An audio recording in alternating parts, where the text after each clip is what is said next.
What's up, fellow parents in Israel? Here's my question. First of all, I was really inspired by something that Sarah Kay wrote. She said she was interacting with one of her children. Her child asked her something or said something. She said, "Well, in that case, I'm gonna have to go on Facebook and ask." So I'm not asking people's opinions because I'm asking for the word of God Almighty, and I consider each and every one of you to be the ultimate authority in my life. But I'd love to get perspective.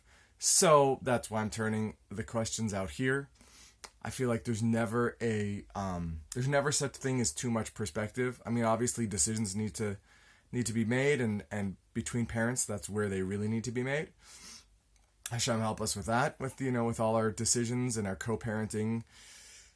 And I've found that the discussions on Facebook, when they stay discussions, offer fantastic insight, sometimes perspective that just have settled me emotionally into thinking, oh well, other parents have been through this, and things there are different perspectives out there, and there's words of wisdom out there. So appreciate that. So here's my question. Here is a child says to me, Abba, if you saw this, basically he said, if you saw the social dynamic in your class was such that you either had to be bullied or be on the side of a bully, there is really no neutral in the dynamic. There is really no such thing as just staying neutral. Staying neutral is going to attract attention from those who are trying to increase or improve their social status by bullying those who are not trying to bully others in order to increase their social status.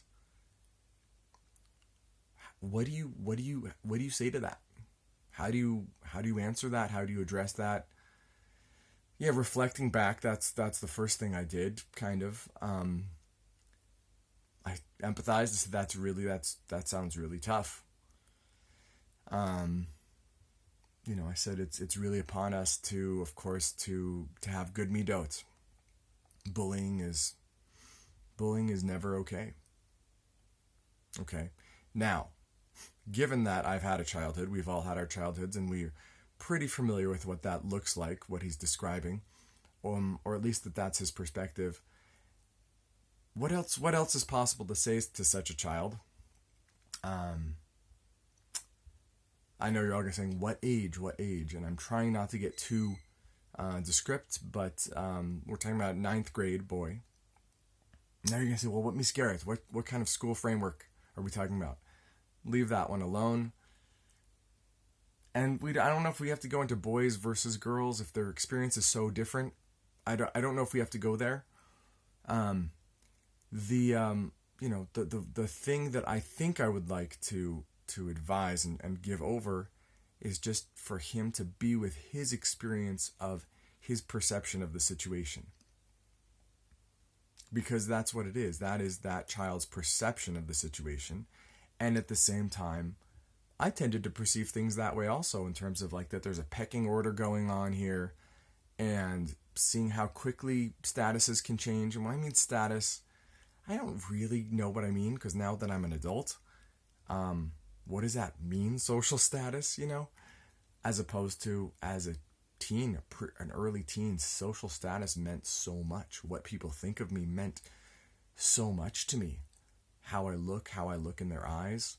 I could, bring him back from the Psukim and the Chumash that talk about, how we were grasshoppers in their eyes, because such were we in our eyes, and, etc. Bring in the Psukim. Sorry if I misquoted something there. I'm sure I did. And maybe that's what I should. Maybe I'm arriving at one piece of the puzzle here that I could, because those Psukim were always very powerful. And at the same time, in my own childhood, I saw that bullying was a tremendous social force. So I'll tell you what I did already before we go into what you might say to do, or you could do, or what you've tried. Is I went back through my own childhood and brought up a few examples of what happened, some bullying that I'd seen done, and how terrible it was.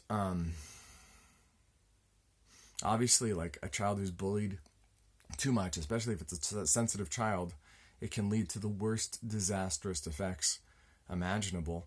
I brought in the whole idea of the Columbine shootings, which stand out in my mind.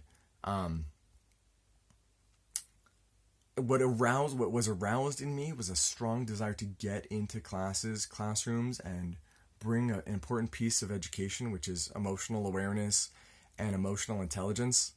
And I'm very tempted to do this. I'm on the borderline of doing it. Of course, look, I don't know if I would do it in his classroom, because that might be very weird, for him to have his father come in and do that.